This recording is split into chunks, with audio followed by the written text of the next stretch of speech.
Welcome to Fantasy Sports Daily, powered by FantasyGuru.com. Monday through Friday at 12 p.m. Eastern Standard Time, 9 a.m. Pacific. Ray Flowers breaks it all down for you from a fantasy sports perspective.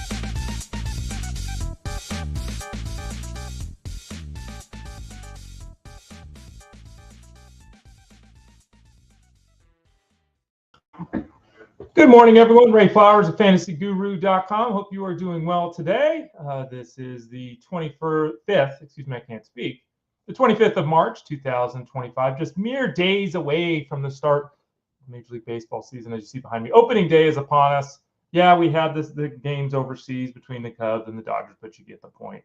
The big time start is just 2 days away. Can you feel it? Are you excited? Well, you might be excited, and you might also have some trepidation because of the constant flow of injuries that just is unceasing. That's going to be a large focus of what we talk about here on the show today. I'm Ray Flowers of FantasyGuru.com.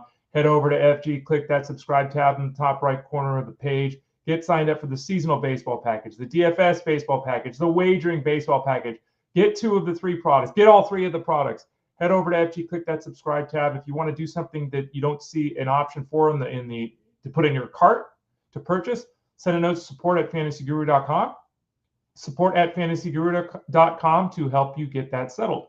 I am going to record today. I mentioned this yesterday. I'm going to record for those of you that are signing up for the wagering package. I'm going to record like a 45-minute podcast today, kind of with my betting thoughts and styles. So we'll have that, so you'll be able to listen to that and kind of get a little bit of a head start on what we're going to try to do on the wagering side of things, as we talked about on the show yesterday. If you missed it, that's episode 363. If you missed it yesterday, or 362 yesterday, excuse me. If you missed any of it yesterday, we talked about what we're going to do stylistically for DFS, for the wagering side of things, and for seasonal. So check that out at the start of the show yesterday. What are we talking about today? Well, here we go. Let's throw it up on the screen, everybody. We are going to talk about some things that are a lot of fun. Baseball, well, I don't know if it's going to be fun. Let's be honest about that. I don't know. We got a few injuries to deal with, and it's really staggering, and I don't know why. We'll talk about it here. We'll get involved and figure this all out. In about 25, 30 minutes, it's a Tuesday, so we'll visit with Armando Marsal, talk some football with him. Free agency, the best and worst signings out there. Some discussion about the wide receiver position. Puka Nacua is going to retire in a few years. Talk about that. Chris Godwin, Jameis Winston, Brandon Cooks, Ty Conklin. The UFL. Mark Hogan covers the UFL for us over at FantasyGuru.com. He actually has tons of success in the DFS space. He's won a bunch of GPPs. So we'll talk to Armando about his thoughts on the UFL. Does he even cover the UFL?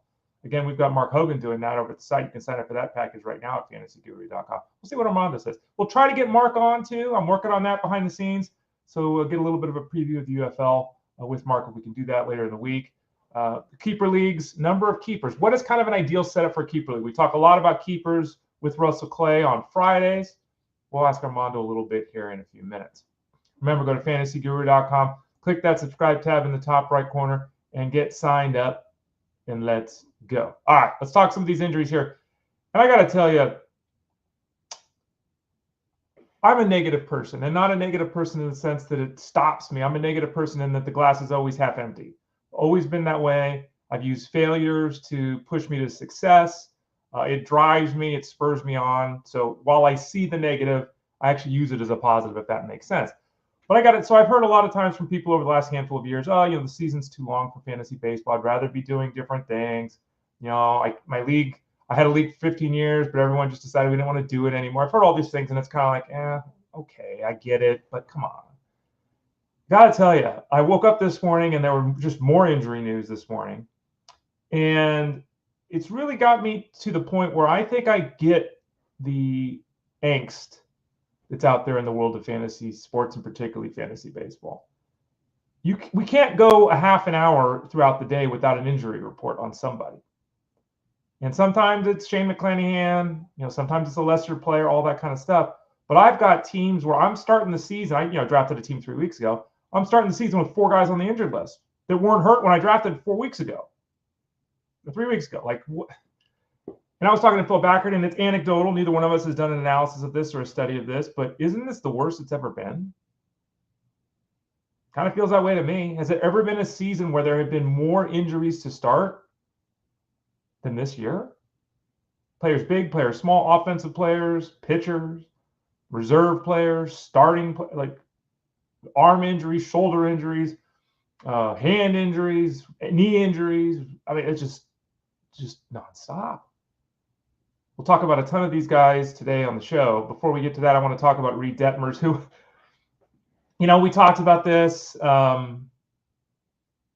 Reid Detmers is going to pitch in relief. They're going to go Jack Koshanowitz in the rotation. I get it. Koshanowitz last year at the end of the season basically had a month and a half where all he did was throw a quality start. He does not have the stuff to pitch out of the bullpen. Reid Detmers is more suited to pitch out of the bullpen with this stuff than Koshanowitz is. Koshanowitz is also a terrible option to hold down a starting rotation spot. You are losing. You have no chance of winning if he's a starter for your team. The Angels have no chance of winning. I've said this all along. The Angels need to trade Reid Detmers. Like, he's still too young. He's 25 years old. So to make him a reliever at this point is ridiculous. If they're not going to put him in the rotation, and they're not, they made the decision to go with Koshanowitz, which, again, I understand stylistically, trade him. Don't buy Jack Koshanowitz. Don't look at the numbers in the last 6 weeks last season. Well, Ray, too, he doesn't miss a single bat. He's living on the edge with every outing of his. He might be the great white whale that skirts all analytical analysis. Maybe he's that guy. There always are a couple. Happens all the time. Is he somebody that I'm betting is going to? No. I think the Angels are blowing this by not putting Reid Detmers in the rotation. And as I've said previously this year with Reid Detmers, I only have him in one league. I took him like in the 29th round. I hope they trade him. Doesn't look like they're going to, but I hope they do. David Bednar, we talk about bullpen arms. We got a couple of situations discussed here. We talked earlier about the situation with the Pirates. The closer grade over at fantasyguru.com has been updated, so check that out over there. The rankings, of course, have been updated at fantasyguru.com as well. Still plenty of time, folks. Again, remember, click that subscribe tab in the top right corner. Still plenty of time for you to get involved with us. You can still do your draft. We can still help you out. Remember, the draft guide is not a preseason product. It's full season coverage throughout the entire year. So there's still plenty of time for you to sign up. We can help you with your draft. You can do some cribbing, some crunching here to get stuff down to do your draft this weekend. Even if you've already done your draft and you're realizing, oh man, I'm a little over my head. I got all these injuries. What do I do? Hit us up over at fantasyguru.com. Support@fantasyguru.com is the email. Subscribe tab in the top right corner. We've talked about the David Bednar situation, and the fact is that I think myself and almost everyone still expects Bednar to lead the Pirates in saves this year, but he's making this really challenging. He's making it very difficult because there have already been rumors about we're not really going into the season with a closer for the Pirates, and Bednar gave up another run yesterday. He gave up a home run to Byron Buxton. That's 9 runs in 8 innings. And we talk about this all the time. You cannot be the closer if you can't get outs. Doesn't matter who you are. If Emmanuel Clase gives up 9 runs in 8 innings in spring, is he the closer on opening day? You can't do it. David Bednar has done absolutely nothing this spring to engender any kind of faith. The velocity's down a little bit. The performances are off. We've talked about Colin Holderman and Dennis Santana. Dennis Santana is my choice for the secondary option with Holderman third. I think that if you have Bednar on your team, you better run out and get Dennis Santana. I'm serious. We talked about this on the show. I've written the article over at fantasyguru.com. Tandem relievers, more applicably handcuffing your own relievers. I think in this situation with the Pirates, you should handcuff David Bednar because I don't know what's going to happen here. He's a mess, and he's just not right at the moment. Another situation that we've kind of slow played all preseason because it's like, look, we're not really sure what the Rangers are going to do. I will say this. Bruce Bochy has a history of having a ninth inning guy, having that ninth inning guy be very successful, and having one ninth inning guy. Bruce Bochy does not like sharing the ninth inning. He doesn't want 2 guys with 21 saves. He wants 1 guy with 42. Okay, that's been his history throughout his career. I don't think he's changing that at this point. So if we could ever determine who the guy is with the Rangers, we've got to feel pretty good about it. The problem is we haven't felt good about it. There have been moments where we thought it was Robert Garcia. Then they signed Chris Martin, and we're like, okay, it's going to be Chris Martin, but Chris Martin's an older guy. He's never been a closer, so there's that. Bruce Bochy yesterday told the folks that were asking him questions that Luke Jackson is in the mix to close. So now it's potentially 3 guys, Martin, Jackson, Garcia. I would put them in that order, Martin, Jackson, Garcia. I don't know who's going to lead this team in saves. I'm expecting Martin to be the guy. I don't know if that's 18 saves, though. Remember, Martin's not a guy that's gone out there and thrown 70 innings, 70 appearances year after year. He's not young. He's never had the ninth inning before. So there's a lot of uncertainty there. That situation is discussed again in the closer grid over at fantasyguru.com. We'll see. We'll see how it goes. I see Lorenzo T say the following. There should be an IL designation like there is an IR spot in fantasy hockey that allows DT, the day-to-day, or out players to be put on the opening to open up a roster spot. Now, this is the issue. I've been dealing with this, so I know what, Lorenzo, you're talking about and everyone else dealing with this. I understand that because I'm in leagues where, like in Labor as an example, Steve Gardner, who runs Labor, you could hear all the drafts over on SiriusXM Fantasy Sports Radio. I hosted multiple drafts. I actually did my Labor draft on air while drafting, was hosting it. Steve puts together a list of players through the news that are starting the season on the injured list, and he will put those players on the injured list for you. He will go in and manually, as the commissioner, do that. And he's done it every year where he creates this list. There's 35 guys on the list or whatever. He puts them on the injured list. So in Steve's case, he does an excellent job as the commissioner of doing that proactively. Other leagues I'm in, I'm struggling with that. And I'm having back and forth emails with the commissioners in some of the leagues I'm in too, because it's like, look, these guys have been announced that the team was going to put them on the injured list a week ago. They're not officially on the injured list yet. Teams don't have to put the guys on the injured list until the day of the games on, 2 days from now. But I need to make a move tonight on waivers. Like, help me out here. And it's a struggle. This is one of those scenarios where in baseball, fantasy baseball in particular, because of all the players we need, all the positions, all that kind of stuff, is just hard. Like, if you've got a running back you're not certain if he's going to play in week 1 or not, you just put him on the bench, you go with somebody else. If the guy, if it's Isaiah Pacheco and he gets his leg broken, you just wait until he gets put on the IR and you make that move, right?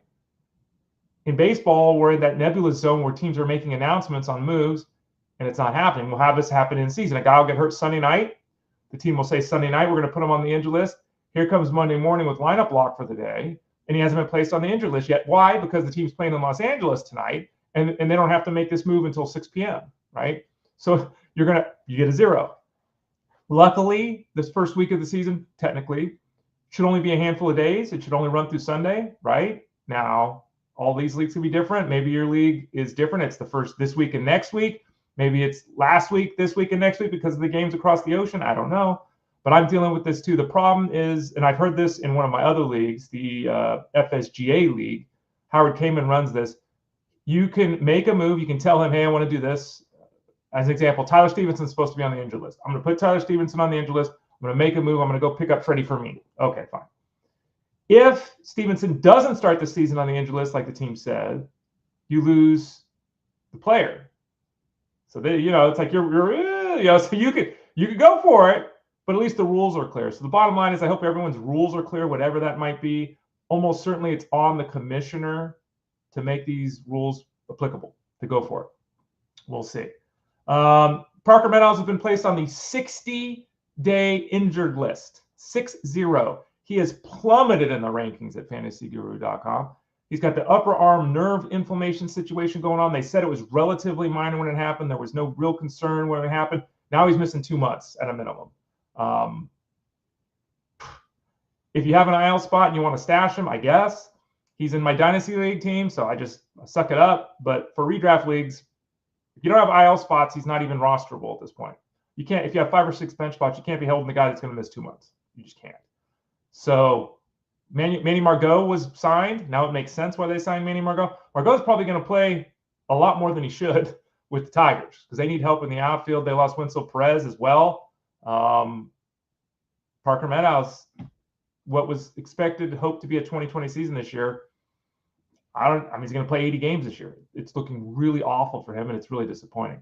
Vinnie Pasquantino, who we talked about on the show today. Vinny has got a grade 1 hamstring strain.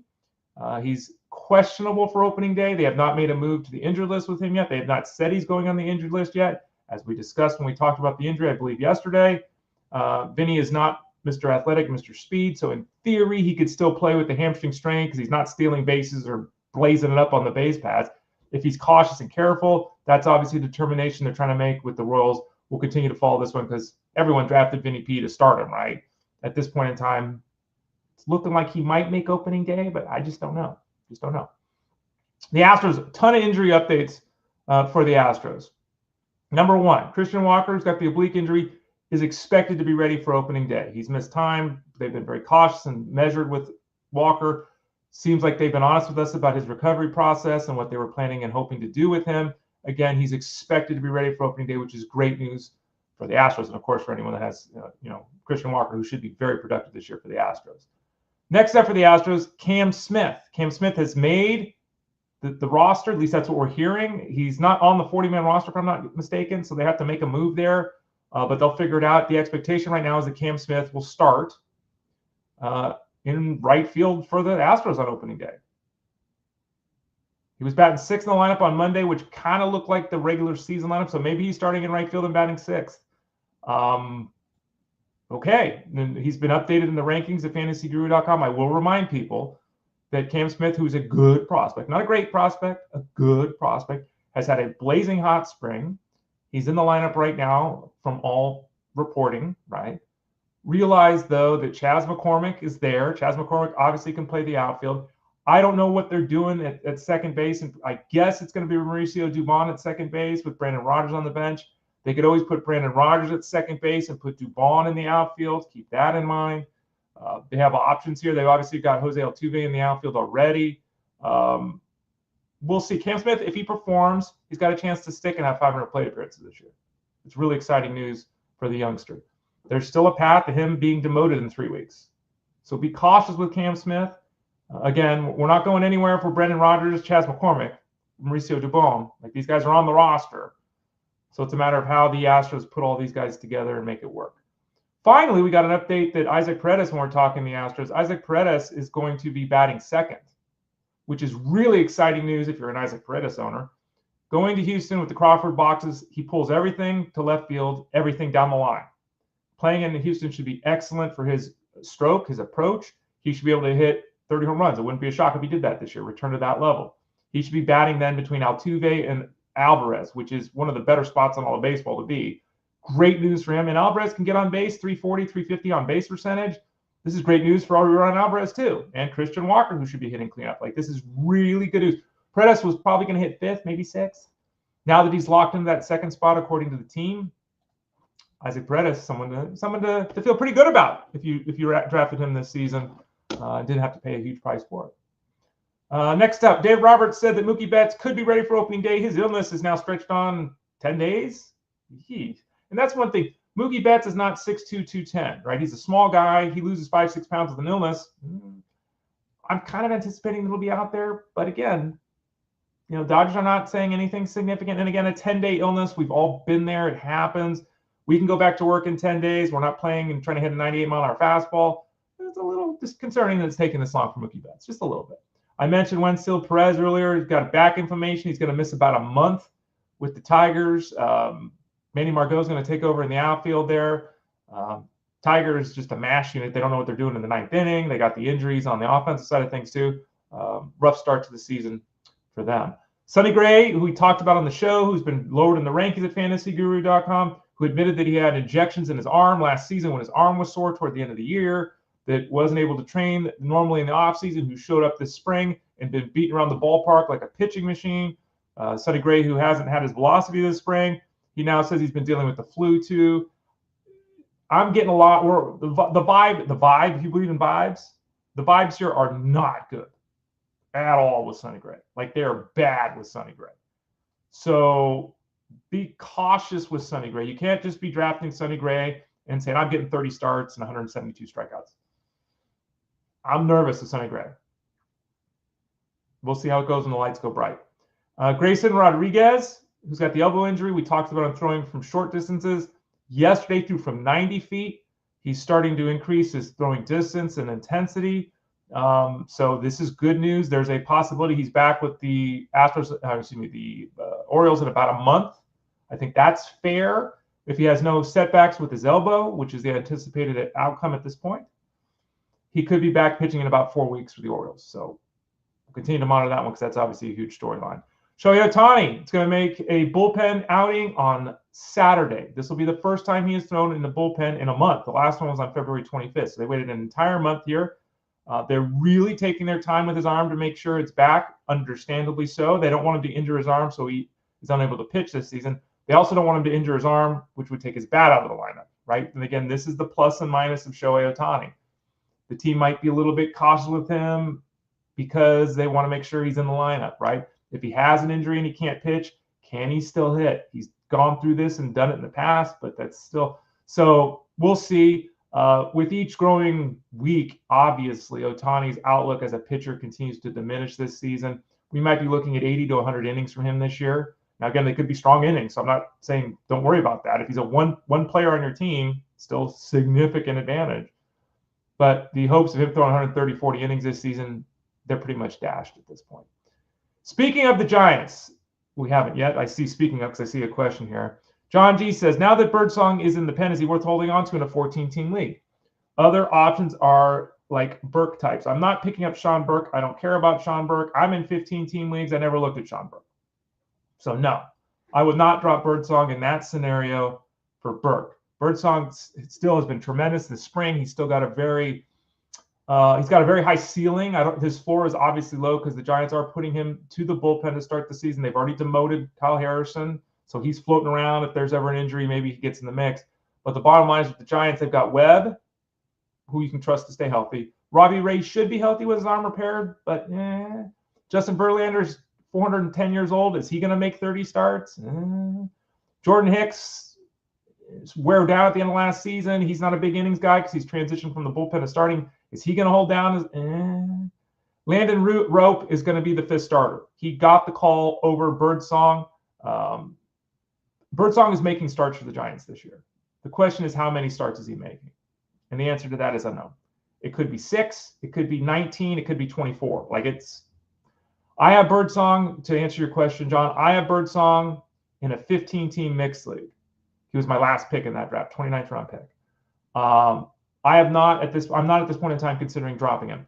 If something happens here over the next couple of days, if there's a new closer somewhere, if some minor league guy randomly gets called up they weren't expecting, there's a move I could make. But I am not anticipating at this point in time, in week 1, dropping Hayden Birdsong to pick up somebody. And I'm in a 15-team league. A little bit different, but I wouldn't be making a move for Sean Burke, that kind of guy. No. If you're in a head-to-head league, different. You didn't put head-to-head. Head-to-head, it's tough to have a middle reliever like Birdsong. Making a move there, fine. Again, another reason why I don't like head-to-head leagues. But in a roto league, I would not make a move as of now if that's the direction that you have to go to, John. Next up for the discussion is Kyle Gibson. Do people remember that Kyle Gibson signed with the Orioles? Anyone? I don't think I ever mentioned it on the show. Maybe I did. I don't think it's not like a $5.25 million one-year deal with the Orioles, something like that. He's going down to the minors, AAA. He's going to work up to make sure he's ready to go. At some point, late April, he's going to be starting for the Orioles. AL-only leaguers, maybe he's on the waiver wire. Mixed leaguers, I don't think there's much reason to get excited here. This is more of just a notation here to remember that, if you want to get ahead of the game, if you will, Kyle Gibson, not now, but in a week or two, maybe you add him as he builds up that pitch count. You don't wait until he's called up to make the move, because then you might have a little bit of bidding against you. As of now, Eflin, Morton, and Kremer are probably in the rotation, right? Then it's Sugano, who's been good this spring, and Cade Povich. Povich probably loses the job to Gibson, right? Then when Rodriguez is back, it's either Kremer or Sugano that takes a hike to the bullpen.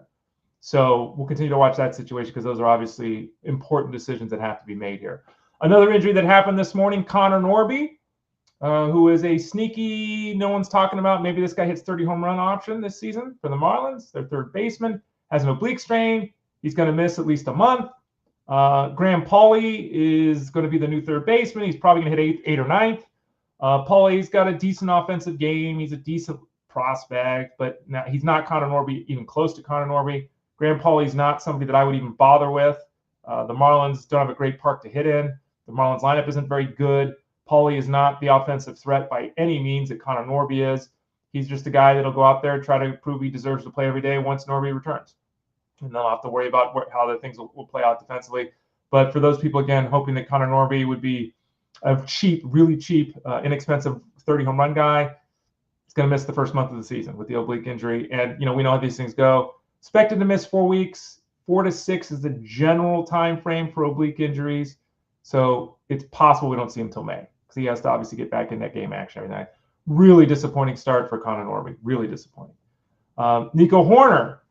He's got an elbow injury that we know about. He didn't play overseas the first couple of games. There was concerns about his elbow. He's coming back from a procedure on it, flexor tendon surgery. The Cubs have all along said, well, look, we think he's going to be okay. Good news. He's going to be ready for opening day against the Diamondbacks. That's, well, the official opening day. He obviously missed the Cubs opening day. But the expectation is that he'll be back out there. Hoerner is a very interesting player because he's likely to hit 275, 280. He's going to steal you 30 bases. And if he hits toward the top of the order as anticipated, he's going to score 85 runs. And none of these numbers pop, right? None of these numbers get you excited. And there's obviously guys you would rather have, guys that are more intriguing, guys that are more exciting. But when you look at the player rater at the end of the season and you say to yourself, well, yeah, guess what? This guy was second baseman number 8 or whatever. I don't know what it was last year, something like that. I mean, the last 2 years, he has averaged 8 home runs, 58 RBIs, and has hit 278. Blech. But he's averaged 90 plus runs and 35 steals. So again, you have to find power somewhere else with Hoerner, excuse me. But his ability to contribute batting average and stability there. His batting average 302, 281, 283, 273. His career mark is 278. You know exactly what you're getting in batting average for him. He's going to hit toward the top of the order. Again, he scored 98 and 86 runs the last 2 years. He's stolen 20 bases each of the last 3 years, including 30 each of the last 2 years. He's a very stable option. And in some leagues, he fell because of his health concerns. In some leagues, he fell because he wasn't sexy. Nico Hoerner is a very good player. And we talked about a lot about this. Bryce Terang, who's got the shoulder injury. Bryce Terang is supposed to be ready for opening day now. They did make that decision public. Terang is a little bit of a higher steal threat, a little bit, but realistically, their games are very similar overall, very similar stylistically. I'd rather have Nico Hoerner. Nico Hoerner is going to hit 278. Bryce Terang might hit 242. So not a bad option if you got Nico Hoerner on your fantasy baseball squad in 2026. If you need help, 2025, excuse me. If you need help, go to fantasyguru.com, click that subscribe tab in the top right corner. Send a note to support@fantasyguru.com, support@fantasyguru.com if you have any questions about any of the products we have to offer. Remember, the baseball product is a full season product at fantasyguru.com, so you get access to everything that we have written to date, as well as coverage throughout the entirety of the regular season. The DFS and the wagering packages start up this week. I'll have my first DFS article, I think, on Friday. I'm going to have some bets out this first couple of days of the season. I will be recording today for posting tomorrow. My betting plan for Major League Baseball in 2025. What type of bets do I look at? What are my goals with the bets? What am I hoping you accomplish with us at fantasyguru.com in 2025? So I plan on doing about a 45-minute podcast laying that all out. That's the first time I did that. I didn't do it last year. I'm doing it this year with you. So look for that here in the next day or so at fantasyguru.com. Christy says, hey, Ray, for bench depth and depth, better to go with Mason Wynn IR. Well, I'm confused. Do you want Mason Wynn on your team? Yes, you do want Mason Wynn on your team. I'm not understanding completely what the question is there. Maybe it's this next one, Chris. For head-to-head league, bench spot and depth is better to go with Mason Wynn or Victor Scott. Okay, there we go. That makes sense. Chris, I need to know your head-to-head league. I need to know your scoring. Is that a roto head-to-head league? Is that a points head-to-head league? Who do you have at middle infield? Who do you have in the outfield? Who's your starters in the outfield? If we're talking a points league, how many points do you get for a steal? The bottom line is this. To me, if you just straight up ask me this question without all these details, you want Mason Wynn. Okay. Head-to-head leagues, we can't, even if, let's say theoretically, Victor Scott has a great season and steals 52 bases. That's 2 a week if we have a 26-week season. I don't know which weeks he's going to steal 2. I don't know 1, 0, 3, 4. You have no idea on the steals. None. And even though Scott was really good offensively this spring and Wynn was really bad this spring with the bat, Wynn is a better offensive prospect. He too will run, but he's very likely to have more home runs and more RBIs than Victor Scott. He's a certainty, if he's healthy, to have more home runs. I think his batting average at worst is even. I think that his on-base percentage at worst is even. And I think though he gives up steals, he could steal 30 bases this year. So I'm saying Mason Wynn. Again, it's really tough to answer this question, Chris, without all the details. Victor Scott is a better roto play than a head-to-head play because though he's going to run like crazy, again, inconsistency week to week with the steal count, and his bat, despite the hot spring, his bat is just not a sexy bat. It's just not. The hope is, too, remember, Mason Wynn was going to hit leadoff for this Cardinals team. A month ago, I was drafting him. We were talking about him on the show, hitting leadoff. He's been so bad here in spring, it's possible that Scott and Wynn hit 8th and 9th. Okay, so that really takes away from the excitement for Wynn. That is not to say that Wynn doesn't get his game going offensively and get elevated back to that position that he held at the end of last season either. So I'd go with Mason Wynn. So thanks for the questions, Chris, and everybody. Remember, for those of you that are wondering what the hell's going on here, you can ask questions and leave comments if you're watching us live on Facebook.com/FantasyGuruHQ, on Twitter X @FantasyGuruSite, or also on YouTube at youtube.com/AtElitePlusNetwork. So check that out. We can help you out and help you have success by allowing you the ability to ask us questions or leave comments in the chat. Okay, so that's the baseball talk for the show today. We'll be back tomorrow. Justin Fensterman will be back on the show tomorrow. Justin will be on with the one and only Armando Marsal to talk some hoops. Today, the one and only Armando Marsal is on with us to talk some baseball. No, I'm lying. He's going to talk some football with us. Let's bring Armando in. Armando Marsal at FantasyGuru.com. There he is. There we are. We could talk baseball too. It's opening week, Ray. I'll be there at the Marlins Park on opening day, so I'm looking forward to it. Yeah, we were just talking about your boy Connor Norby, who unfortunately got hurt this morning, so you're not going to get a chance to see him hit a home run. Did you see this? They're doing something, the Marlins. They put a boat out on the thing in center field or something. Did you see this? I have not seen it, but It sounds very Marlin-like. It sounds very, very Miami Marlins-like. Putting boats back there, sailfishes, whatever they can find. And I hear they're going to have a post-game show, some singing and dancing and stuff. So I don't know if I'm going to stick around for that. Shouldn't you just spend money on good players? That's what I would do, right? Okay, that's what I would do. But at least I get to watch two good pitchers. That's the way I see it. Yeah, I don't need a $280,000 boat and a $500,000 after the game show. I'll spend $750,000 on a player. Ooh. Yeah. Anyway, let's hope the Marlins turn things around. They've been bit by the injury bug. Alcantara got hurt, and Perez got hurt, and kind of Norby here to start. So, they're trying, but hopefully things will work out a little bit better for them moving forward. How you doing today, Armando? I'm doing good, man. It's a fun week, right? We got NFL free agency kind of behind us, but now we got looking ahead at the draft. We already started our rookie profiles there at FantasyGuru.com. Those started out last week. I talked to Jeff Manchester about this, so we got that coming along. We got NFL draft coming along. MLB starts this week. UFL starts this week. We got basketball, both March Madness, NBA. I mean, there's so many things going on. So it's a good week, right? It's always a good week when you have so many things going on. Phil Backer just sent me an IM, and he said the TNT Sports and CBS Sports are delivering the NCAA tournament's best viewership since 1993. They're averaging 9.4 million viewers, of which I have not been 1 second of. Me either. But you either. Yeah, okay. I haven't watched one March. I'm going to be honest. I have not watched a single game, minute, or anything. I didn't watch a highlight. Watch nothing. Well, I've seen some. Okay. Yeah, best number since '93 according to TNT and CBS. So I guess we're in the minority, Armando. Armando Marsal at FantasyGuru.com. Again, join us every Tuesday at about 12:30 Eastern Standard Time. On Wednesdays, he's on with Justin Fensterman at about the same time. On Wednesdays, I'm obviously not here. I'm with Jeff Mans on the Elite Sports Show on Sirius XM Fantasy Sports Radio at 3 o'clock Eastern. Let's talk some football. I know everyone loves football. We got a lot of things going on here in football. Some of them are X's and O's kind of things. Let's start out, though, with something a little bit different. Puka Nacua, who's already dealt with some injuries.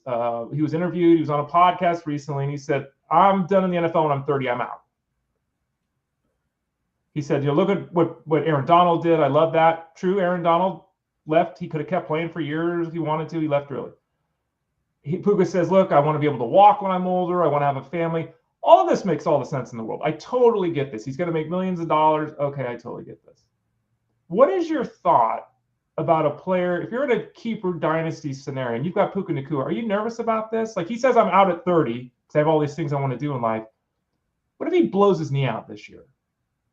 Does he push super hard to come back? Does he then say, football's different, right? Like to me, you've got to be a lunatic to want to play. You got to be crazy in the football. He's basically saying football's not that important to him. Does that bother you? Well, yes and no, right? Because in the dynasty, he's 23 years old. In the dynasty league, you still got, assuming he stays healthy or whatnot, you still got 7 years of Puka Nacua, which is a great thing. His style of play is concerning, right? Like he take a lot of hits. He goes up for those catches. He's in the middle of the field. So the only concern I would have is, if he gets hurt, is he going to call it quits? But is he in a position right now financially? Is he in a situation where he can afford to do that? I don't know, right? We don't know his finances, but I'll tell you this: if it happens in 3 or 4 years down the line where he already has collected a big paycheck and all that kind of stuff, I would be a little bit more concerned than right now. But yeah, it's not an ideal thing as a dynasty manager to hear these kind of things, but I wouldn't be looking at it from the long-term perspective just yet. He still is 23 years old, like I said, getting to the peak of his career. So I right now, I'm not too concerned, but this is always something to keep in the back of your mind, right? 3 or 4 years down the line, maybe you can still get something in return if you're playing in the dynasty league. Maybe everyone else has forgotten about this podcast. Keep that in the back of the mind, the back burner, and then, hey, let me get a couple of first rounders for Nacua, and then you can continue to build your dynasty team. Wildly productive, Armando, obviously. He went from 6 catches and about 87 yards as a rookie to 7 catches and 90 yards in his second season. Now, he missed 6 games. And again, I totally get, if I was Puka Nacua, I'd be thinking the same thing. I don't know if I'd say it on a podcast, but I'd be thinking the same thing. He beat up. He's constantly in and out of games, constantly going into the blue tent. Like, this is where we at 2025. Like, the numbers on a per game basis are spectacular. Cooper Kupp is gone. So obviously, there would appear to be a few more looks there. Oh, wait, no, here comes Davante Adams. Like, where are we at with Puka Nacua? Is he still a wide receiver 1 for you at this point in time? Yes, he is. He is 100% a wide receiver 1. I look at it like when we saw Cooper Kupp, we saw Nacua, they were kind of the same guys, right? They were both slot receivers, kind of running the same routes. You're going to now see Davante Adams on the outside. Nacua can work the middle. And I think that that's going to benefit having Adams because there's going to be, the defense at the end of the day. I know Adams is, no longer at the peak of his career, but he still has plenty of gas and plenty of juice left in the tank. We've talked about that already. So I think defenses are going to have to hone in on and key in on Adams as well. So it's going to make it difficult. I think there's going to be a lot of opportunities here for Nacua. I don't think Adams hurts him in any way, shape, or form.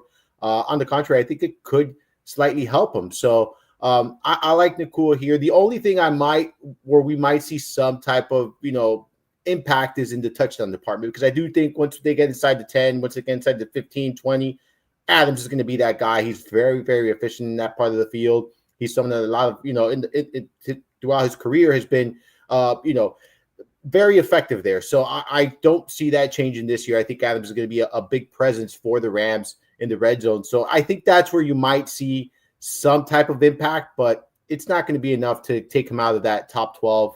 He's being drafted as a top 10 player right now, top 7, in top 8, top 5, depending on where you're drafting. So Nacua is someone that you're going to have to invest early draft capital on him, and I'm okay doing so.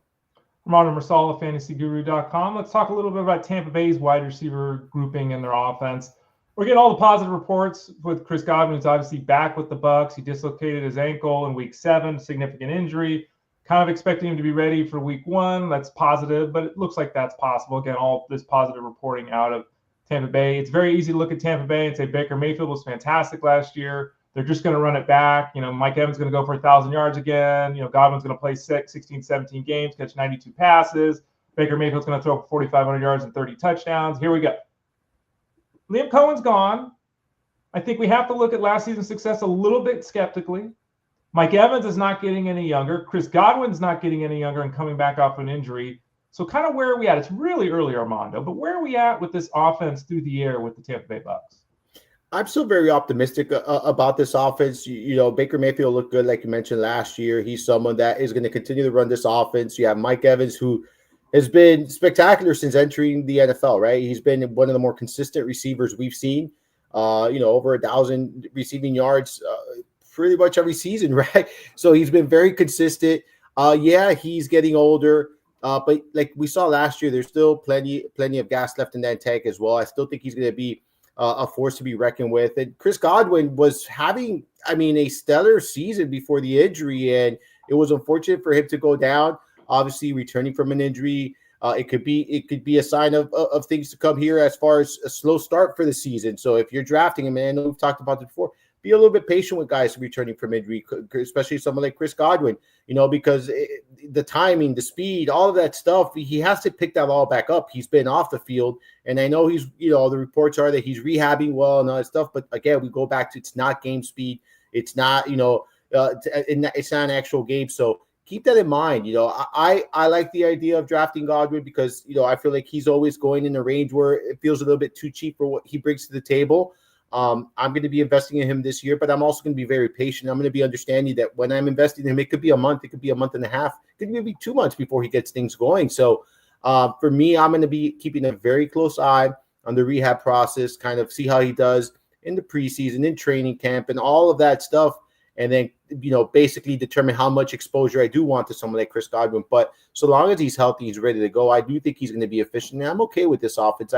I know losing the coordinator is a big issue. We talk about how important that is. But I wouldn't be surprised if they implement something very similar this year because it was very effective and very productive last year. And I'm hoping the same this year. Armando Marsal at fantasyguru.com. We got our wish, Armando. Yes. Jameis Winston to the Giants. Yes. Yes. Now, unfortunately, we also heard that they're going to sign another quarterback. So temper the excitement a little bit. I guess Russell Wilson is still firmly in play here. As of right now, again, this would be Jameis Winston thrown to Malik Neighbors, and it'd be 14 targets a week. Good signing by the Giants to give him somebody. I think Jameis Winston really, it should be a backup quarterback. Now, the Giants are not a good team. I think they could stand it from excitement. We've talked about this previously. So good signing by the Giants. Are you changing the outlook of any of the offensive players at this point, plus or minus, with the addition of Winston, or are you expecting somebody like a Russell Wilson to still be brought into town, and therefore Malik Neighbors not getting 14 targets a week? He's getting a standard 9 or 10 from Russell Wilson. So I'm hoping that the Giants stick with Jameis Winston. I really do, for Neighbors, right? Like for fantasy purposes. Like I said this on a video that I posted on Instagram. Jameis Winston is not here to save the Giants. That's not what he's here for. All right, he's here to get the ball to Malik Neighbors. Like you said, 14, 15 times a game. Jameis Winston is going to throw 40-plus times a game. That's what he does. He's going to throw multiple interceptions. He's going to have multiple touchdowns. That's the kind of game he brings to the table. If you're investing in him, you have to be in for the ride. If you're not ready for the ride, don't get on, right? Do not invest, do not get on. I like this for Malik Neighbors. Malik Neighbors, I think you can make a strong case that he becomes a top 3 receiver, right? Like, because of the volume, you know it. We saw it firsthand last year, like with Tillman, with Judy, with these Browns receivers that were non-existent before Jameis Winston was under center, and then when he was out, they were non-existent again. So, we've seen him do it on multiple teams. We saw it in Tampa Bay. We've seen it in so many teams here. And when he's on the field, he's exciting to watch. He's going to throw the football a ton. Yes, he's going to make mistakes, but that number one wide receiver, the one he's going to be keying in on, he benefits greatly from having Winston under center. The rest doesn't matter, right? Like, he will throw the ball. You're going to see some of the other secondary receivers, but for me, it's Malik Neighbors and Malik Neighbors only who's going to be the guy I'm going to be heavily invested in, because I do think that they're going to force feed him. And I said it, like last year, he had 170 targets. I would not be shocked. So long as Winston is under center, I would not be stunned if he exceeds that target share by a significant amount this upcoming season. And I know it sounds like a lot, right? Because 170 targets is a lot. But, man, Winston is going to throw 40-plus time here. This is not a team that's great. This is a team that's going to be chasing points a lot. When you look at this division, they're probably one of the worst teams there. They're probably going to be chasing points, forcing them to throw. For me, it's invest in Malik Neighbors so long as Winston is under center. I like Malik Neighbors regardless, but this makes him even more appealing in my opinion. I'm looking at the ADOT numbers of Wendell Robinson, and apparently it's like 5 yards for his career, and I'm not buying it. Are you buying 5 yards at target? I love the fact that like 58% of his yards are after the catch, though, for his career. So, I'm a Wendell Robinson guy. I'm not going to lie to you, because you know what? He's Danny Woodhead. Exactly. You know what? Give me the 10 PPR points and a waiver wire pickup. Why not? It's better than some of the late round dart throws that we throw at, That's right. I'll take 10 10 points a game in PPR format, it's not going to be pretty. It's 6 catches for 40 yards, ladies and gentlemen. Okay. But it's efficient, right? It's productive. It's not going to give you a goose egg. So I'll take it. Armando, the Saints are kind of in that zone. We know they've been in that zone for a while where the money doesn't quite work and they're moving everything around and they're trying to fix things and they're trying to piece this together. And the Saints are hoping that they can go 9-8 and win their division, right? That's what they brought back Brandon Cooks, who was obviously terrific when he started his career with the Saints. And if you look at the Saints receiving core, this, makes sense. Like it's a good signing on the surface. Now, he's not Brandon Cooks anymore. He's an older player. He's not a big guy. His last run of success was a couple years ago now. Talked about Chris Olave and the uncertainty with Chris Olave with the head injuries. Rashid Shaheed was starting to take steps forward last year, but missed all that time with injury. It seems like Brandon Cooks is going to be out there in 3 wide receiver sets. Like it really does seem like that. At this point in time, as we sit here at the end of March, any intrigue or interest with Brandon Cooks? Not much.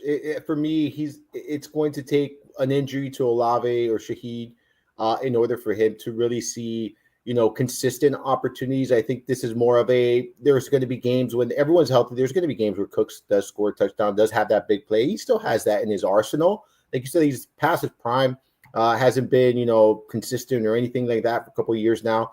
But I do think that, there will be some games. Now, if Olave or Shaheed, do go down, if one or the other or both go down, yeah, I think Cooks could step into a more solidified role. But with a healthy offense, I don't see him being more of like you said, a 3 wide receiver guy where there will be some opportunities, but nothing consistent where his fantasy stock is going to be, one that you could rely on each and every week. Armando Marsal, fantasyguru.com, joins us here on the show every Tuesday. Ty Conklin. Ty Conklin has been the first guy picked up off waivers at the tight end position every year, or the last guy in your league drafted at the tight end position. And for the most part, he's been very effective. Now, last year didn't quite go to plan. I think that, there's a lot of reasons for that. But he's going now to San Diego, or Los Angeles, I guess. San Diego, Los Angeles, whatever they call it. The Los Angeles Chargers. He's going to the Chargers. Signed a 1-year deal for $3 million. Last year, we were hoping that we'd get tight end production from this team. It didn't really happen. They spread it all out. Who's the redheaded guy that got the injured early in the year? I'm drawing a blank on his name. Oh, I know exactly what you're talking I know. about. One of us will think of it in a second. I know, right? He was on the Hayden Hurst. There you go. Yes. Yeah. We were kind of looking at this team and saying that this tight end's going to have a role. Tight end never really had a role. The Chargers add Conklin, and it's like they brought back Mike Williams, but can he stay on the field? Quinn Johnson can't really catch. Ladd McConkey was excellent last season, but he's beat up a lot. Like Ty Conklin goes to a new team, doesn't have a big contract, but kind of feels like he's going to be another one of these 4-catch, 43 yards a week kind of seasons for him. Is that kind of how you're seeing it at this point? I think he's going to be, I think in PPR formats, he's going to be someone that gives you steady production. But what I mean by steady production is 8 to 12 fantasy points per game. That maybe he'll exceed that some games. Maybe he'll give you 15, 16, 17 in a single game. But I do think that kind of production, right, like that could become a top 12, top 14 tight end in PPR formats. And that's kind of how I'm viewing him going into the season. I do think that he, obviously, I expect them to draft a tight end as well here. So keep that in mind. You have to kind of look at what the Chargers do in the draft. But I do think he'll go into the season as the top tight end, depending on what they do in the draft. I don't know if that's going to sustain for the entirety of the season. But so long as he is that number one guy, I think he's someone that you're going to be able to rely on. I think there's going to be a role for him here. You mentioned the receiving group, right? Like they added Williams, can't stay healthy. Quentin Johnston just struggles with catching the football. Just at the end of the day, like he was put in a great situation, hasn't been able to capitalize it. I like Ladd McConkey a lot. But again, this is a team that they're still looking for pieces, players to catch the ball. They lost Palmer there. So I think Conklin's going to have a role. I think he's someone that you can take in the late round. If you miss on one of the top tight ends and you want to wait around, he's not a name that usually gets drafted until later in drafts. And I think that's going to be the same this year. So, yeah, I like this move for the Chargers. I like this move for Conklin. Do I expect him to be a top 5, top 4 tight end? No. But do I think he could be a top 12, top 14 tight end in PPR settings? I do. And I'm okay with, if I miss some of the tight ends I like, just waiting around and getting some like Conklin. It's boring, but there's going to be production. It's really interesting, too, because you look at his numbers at the end of his tenure with the Vikings and the start of his tenure with the Jets, they're exactly the same. Yeah. I mean, 3 years in a row, 61, 58, 61 catches. 3 years in a row, 35 yards, 33 yards, 37 yards. Like, he was exactly that guy, which, again, is why he was constantly picked up off the waiver wire, because it's like you're getting those 8 or 9 points, which is boring and terrible, but keeps you relevant at this day and age at the tight end position. We're talking to Armando Marsal of FantasyGuru.com. You got to know where a guy's going to end up. Cam Ward is not a franchise quarterback, according to most people. It seems like he's going to be the number one quarterback taken, the number one pick taken this year in the draft. There was the report yesterday, seemed kind of arrogant of him, but I guess it's bravado. I'm going to be the number one guy. I proved it, that kind of thing. Is it easily for you, without knowing the team context, if you're putting a team together and you had that first pick, is it easily Cam Ward over Shedeur Sanders? It seems to me that everyone says it's Ward. Sanders, there seems to be a little bit more concern about. Is he going to be able to elevate his game at the NFL level? Is that how you see it, Armando? I do view it that way. I don't see neither as one I want to invest the first overall pick on or anything like that. But if I'm choosing a quarterback here between the two, it's going to be Ward. I just look at his ceiling being a little bit higher, right, than Sanders. And that's really where I'm at with these two. I do think that you can make this same exact statement and same exact case for every single quarterback in this draft class. Where they land, their supporting cast, their coaching is going to matter a lot on their success in the NFL. And I think you could say that about most quarterbacks entering the NFL, but some are just, it's going to happen. But I think with this draft class specifically, it's really going to be dependent on the landing spot, the supporting cast. And I'm not just talking about weapons. I'm talking about offensive line. We saw it with Caleb Williams last year when he was under stress and under pressure a lot. He didn't live up to the expectations. And the coaching. Coaching was an issue in Chicago last year as well, right? So, these are important things for these young quarterbacks for their development, for their confidence, for all of that stuff. So for me, I'm going to go with Ward here because I just feel like he brings the higher ceiling.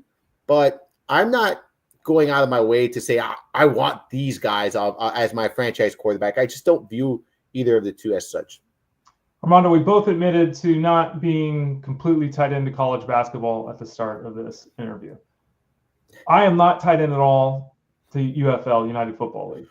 Luckily for us, we've got Mark Hogan, the DFS Marlin, who is absolutely locked in. He's worked for teams in the past.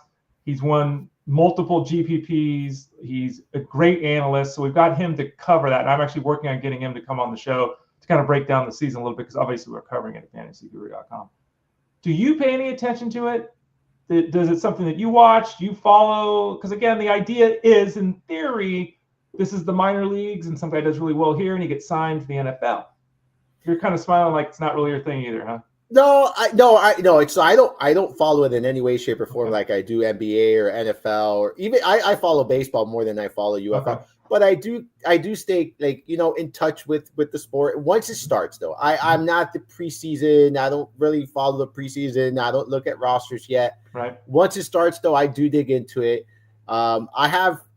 Tyler myself, we both have had some success in DFS and with UFL as well. Okay. A lot has to do with, like you said, Mark. I read a lot of his work, but we used to cover it as well. But I follow it, but not like that. Not enough to say this is the team, this is the player. Not enough. I'm not going to sit here and lie about that. Yeah, I don't know if the Michigan Panthers or the DC Defenders is better this year. So that's why I have to go read Mark's article. I don't even know the names of all the teams. I don't either. I'll be honest with you. I don't either. I remember the DC Defenders. Like, you see, I know them. Memphis Showboat's got a pretty good logo. I'm looking at it right now. Yeah. Well, they're, I actually think the logos are pretty cool, right? Like, some of these logos are pretty cool. Houston Roughnecks look like they're kind of the Angels / Braves. I like the Memphis Showboats. I think that's cool. I like the Stallions as well. Right. I like that Birmingham Stallion. I think that's a cool little logo there. Yeah, man. And I like the names. I like the team names. Look, it's a cool league. Let's hope they get paid. That's a big thing, right? There's the debate about. Correct. Yeah. Correct. I know that. At least I tightened it up to know that. But Mark Hogan's got that full breakdown of the teams over at fantasyguru.com, head coaches, offensive coordinators, kind of the system the teams are running, all that kind of stuff, players, spotlights on each team. And again, we're going to try to get him on the show to talk a little bit more about that. But I just wanted to talk to Armando about it because he's like me, I guess. More so than me, he's tight end, but we'll lean mostly on Mark, I guess, at this point. And hopefully you will too, folks. Click that subscribe tab in the top right corner over at fantasyguru.com. A final question for you, Armando. The Keeper League thing is something I talked about this last week with Russell Clay. I'm in a dynasty league. We're a 16-team dynasty league. We're losing 4 owners. And so the determination was made to redraft the entire league because it was like, how are we going to handle this? So we're basically going to start from scratch. Plus and minuses of that, but that's what we're doing. So we talked about the dynasty kind of plan with Russell. I want to talk to you more about the keeper plan. Let's say we're in a 12-team standard or 12-team traditional setup, fantasy football league. We got 16 roster spots, something like that. What's an ideal number of keepers for you? Some people say 1, 2. I've seen 3, 4, 5, 6.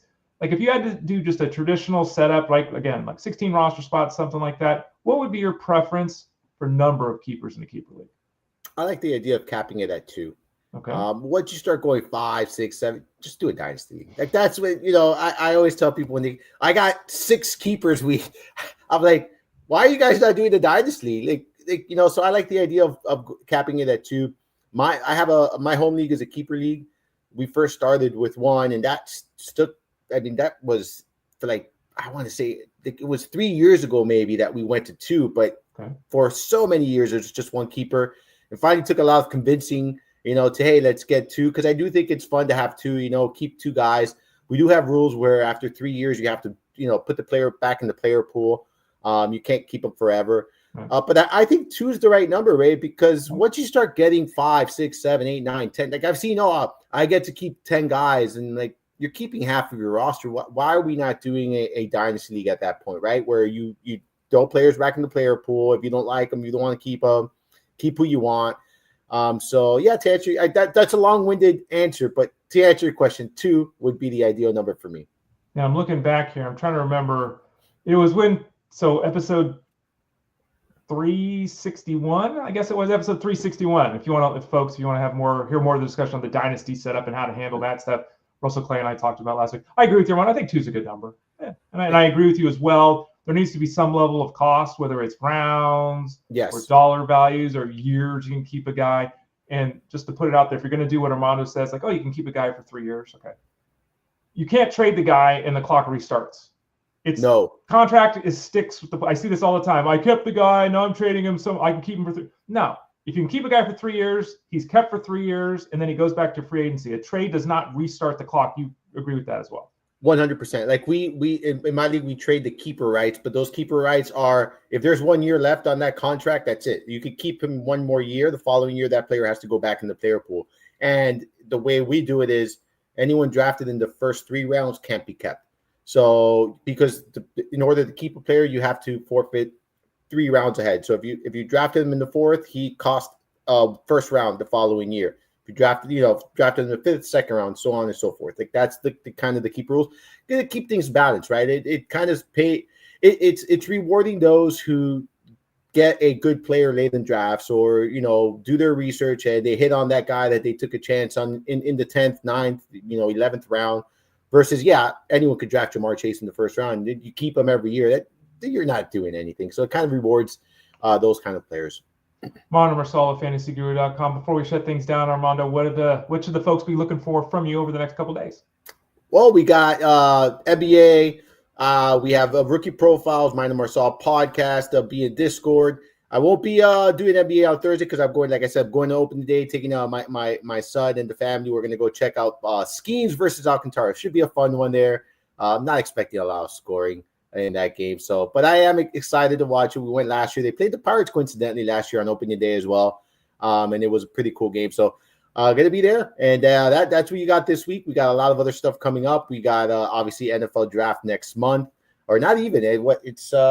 Next month now, a month from now, we're going to be doing a live stream. Okay, so it'll be Russell Clay, myself, Tyler Beaker. We're going to be streaming, and we're going to have guys coming on. And if you want to join us that day and check it out, you can. If whoever wants to come on, talk some NFL draft with us, they'll be able to. So keep an eye out for that. We'll definitely be posting a link and sending out a message about that on Discord. Will you be on the show tonight? Because it's tonight at 7 o'clock Eastern, right? Yes, tonight we got 7 p.m. Yes, you're right. I have so many things. Yeah, but yes, roster coach live stream 7 p.m. tonight. I'll be on with Russell Clay and Tyler Beaker. I'm sure we're going to be talking free agency, NFL draft, rookies, and all the good stuff there on roster coach. Remember, you can always find this show on all the areas we talk about: Facebook, YouTube, on Twitter X. You can type in Fantasy Sports Daily to your podcast network. It'll pop up there. You can also just go to the Elite Plus tab at the top of the page at fantasyguru.com, Elite Plus at the top. You can find this show as well as Armando's podcast, Armando Marsal. So Elite Plus right there at the top of the page to get this show, his show, and all the shows, Justin Fensterman, Jeff Manns, et cetera, et cetera. Thanks for your time today, Armando. I know you'll be back again tomorrow with Justin. You and I will talk in a month. We'll talk many times over the next month. It feels like a month, Ray. Well, it feels like a month sometimes, you know. Actually, it will be next month when we talk. It would be a new month. It would be a new month. It'll be next month when we talk next. So I was sort of kind of next week. We'll talk to you next week, Armando. You're right, Ray. You're always right. Yeah. You have a good one. We'll talk to you next week. Likewise. Thank you for having me on. He's Armando Marsal. I'm Ray Flowers. Go to fantasyguru.com. Click that subscribe tab in the top right corner. If you've got any questions, send a note to support@fantasyguru.com. Support@fantasyguru.com. For Armando, I'm Ray. This has been, I was going to say Ray's Rundown. I'm so excited. I'm doing so many shows, Armando, like you. This has been Fantasy Sports Daily, powered by fantasyguru.com.